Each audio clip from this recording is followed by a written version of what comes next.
Hey guys, welcome back to another episode of 0 to 60. So on this episode, I want to talk about transmission options.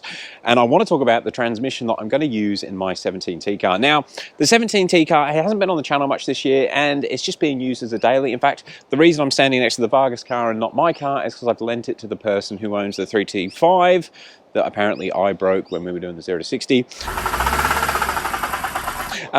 So my car is sort of at the point where it's that reliable. It works, you can put 98 in it, and it's not too bad on fuel. You can drive it around town. It's a wicked car. I do love it.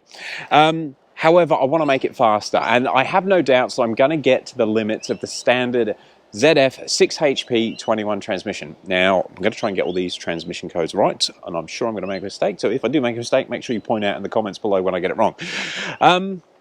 Now, look, to be fair, the development that's gone on with the 6 HP 21s over the last sort of 2 or 3 years with XHP is amazing. It really completely transforms the way those gearboxes feel. And to be fair, the only sort of issue I have with the way mine drives at the moment is downshifts. My car is running XHP Stage 3, and it's the version 3 of XHP, and it's bloody good. I mean, it nearly feels like a ZF8, but it still doesn't shift as quickly as a ZF8. Now, I've been in quite a few cars with XHP, and it's just not the same. The ZF6 HP21 is made in a way that it just doesn't feel like a DCT, and it doesn't feel like a ZF8. And when you look at the mechanicals inside them, you can sort of understand why. Now, moving on from there, what XHP have done, they've managed to increase line pressures, and even the way that the clutches are engaging and disengaging, it sort of reduced the amount of issues we have with slip in the higher power cars. If you look back through the old forums, sort of 5 or 6 years ago, even a hybrid turbo car would suffer from clutch slip, normally on a 4th to 5th shift, where it's becoming a bit rarer on twin turbo cars, but you still see it pop up on guys that are running high powered singles. In fact, the way that the development has gone with the platform, with coils improving and that sort of stuff, it's not so uncommon to sort of see 800 to 900 horsepower engines, and there is no, the torque that they put out with a single, there's no way that the stock ZF6 HP21 is going to last. You might get a few months out of it, but anyone with a big power N54, they're going to be replacing it, and I think that's what I am going to have to do, and that's why I've got to this point where I'm at today. I've actually been researching transmission options for these, and I kind of feel like I've been researching transmission options for these for quite a while, like, to be honest, probably the best part of a year. And that has come about because I'm just not completely blown away with the 6 HP21. But in my research, I feel like we are in a pretty good time for transmission swaps in not just the N54 cars, but with the aftermarket transmission control units coming out from HTG. Fully on the gas pedal, with the boost.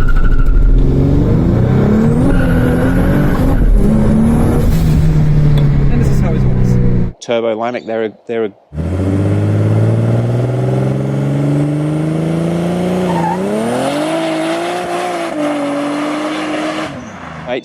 you can do a lot of transmission swaps that you couldn't do 2 or 3 years ago, and I think that's kind of cool. And we're not just stuck with factory options. So obviously the N54 cars come with a manual transmission, a ZF6 automatic transmission, or the 7-speed DCT.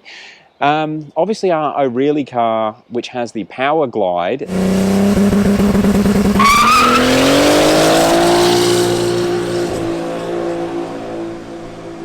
that's also an option. So you can use an old school transmission that didn't need a computer to be controlled, and the car will still work fine. O'Reilly works perfectly. There are no issues with it at all, but having only the 2 gears, or even if you went to a Turbo 400,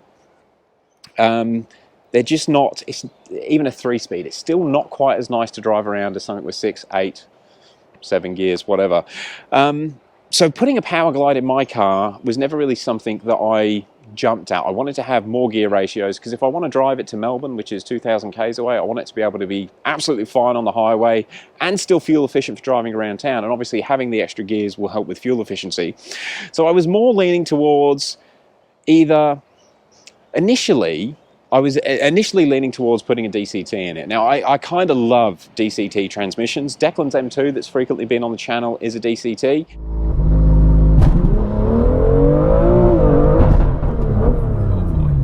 And it's brilliant to drive. I cannot fault it. He's recently put XHP on that, and being able to tune launch speeds, torques, and all the things you can tune with XHP on the DCT really does make them a pretty good gearbox as a good option. However, with the DCTs, they've never been great for drag racing. I think to this day, the fastest DCT car is still in the 9 seconds, and I do like to launch my car, and I'm worried that if I keep going down this route of chasing 0 to 60 street times, am I going to hurt a DCT transmission if I'm running close to 800-900 horsepower? So I sort of drifted away from the DCT, and I started looking into doing other options with more geared autos. Now, we've had a lot of comments on the O'Reilly video, the one that sort of went a little bit viral, because a lot of people said that a Power Glide is not the right transmission to use, and they may be right. And again, it goes back to not having enough gear ratios, but these people also sent me links to all the other options, and I have been looking at other swaps. So starting with the one that's probably the most retail ready is Guru Autowerks. Their ZF6 HP26 swap, which I think you can actually pre-order right now, is in an N54 car and it works. So the ZF6 HP26 was the transmission used in, I think, a couple of diesels. The X5s used it, basically the bigger BMWs. But the thing I like about them, we also used them in our Australian Falcons. So the Turbo Barras have this ZF6 HP26. It's a different casing, but essentially the gears, the clutches and all that sort of stuff is the same, which means you can build them to easily hold 1,000 horsepower. And with the Barra platform in Australia, there's quite a few of those cars that are doing low 8-second passes, which is pretty wild. I mean, to have a gearbox with 6 gears that will do an 8-second quarter mile, a low 8-second quarter mile, is pretty damn good for the N54 world. Also, what I really do like about what Guru Autowerks have done, they've made adapter plates, so it essentially just, you can bolt this larger transmission straight onto your N54. I think you do need to get the tail shaft, but they've basically got everything you need to bolt it in, and they've managed to do a custom transmission tune using XHP and a bit of Rod Sutphin magicness. So as far as all the electronics go in your ZF6 powered car, it won't know that you've actually got the bigger transmission in it. Everything works as it should. So it would just be like a normal car. It's just the gearbox will hold a lot more power, and you can of course do a custom tune. So if you want harder shifts, different shift points and all that sort of stuff, you can do it. So that's a pretty good option to me, and I was quite excited about it.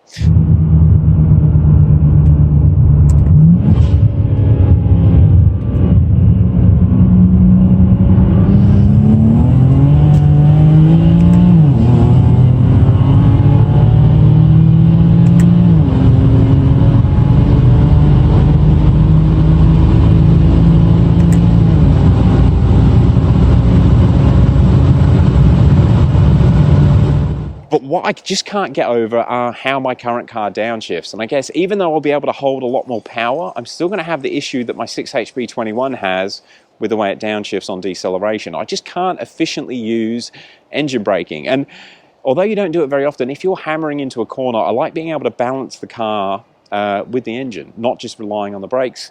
And it's something that it just sort of lent me away from doing that. Now, something that the next transmission I'm going to talk about, I feel it does it a lot better on the cars I've driven with it, is the ZF8. So TurboLamik, those guys, I think they're from Poland. They've been putting ZF8 HP 70s in cars for quite a while now. I think their shop car is actually an E46 M3.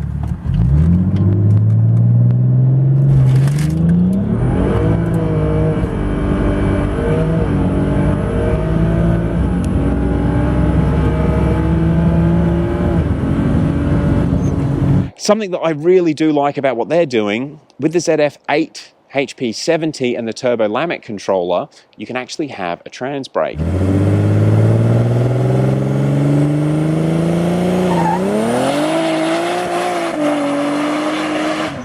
Now they do have an N54 car, and there's a couple of videos of an N54 running a ZF8 HP 70, and it seems to work. I don't know exactly what they've got going on, but there's full 8-speed gear indicators on the standard dash. They're using the standard paddles, and they do have a ZF8 shifter inside an old N54 car.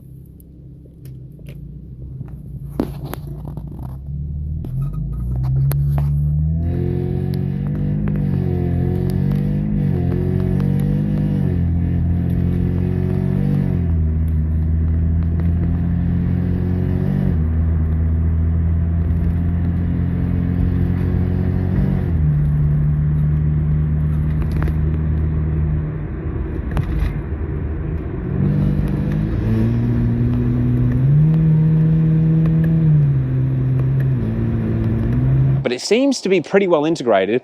However, when you dig a little bit deeper, it's very hard to find out information on that. And even TurboLamik themselves, they haven't released a lot of definitive answers on how that kit's going to work. So obviously it's not quite retail ready yet.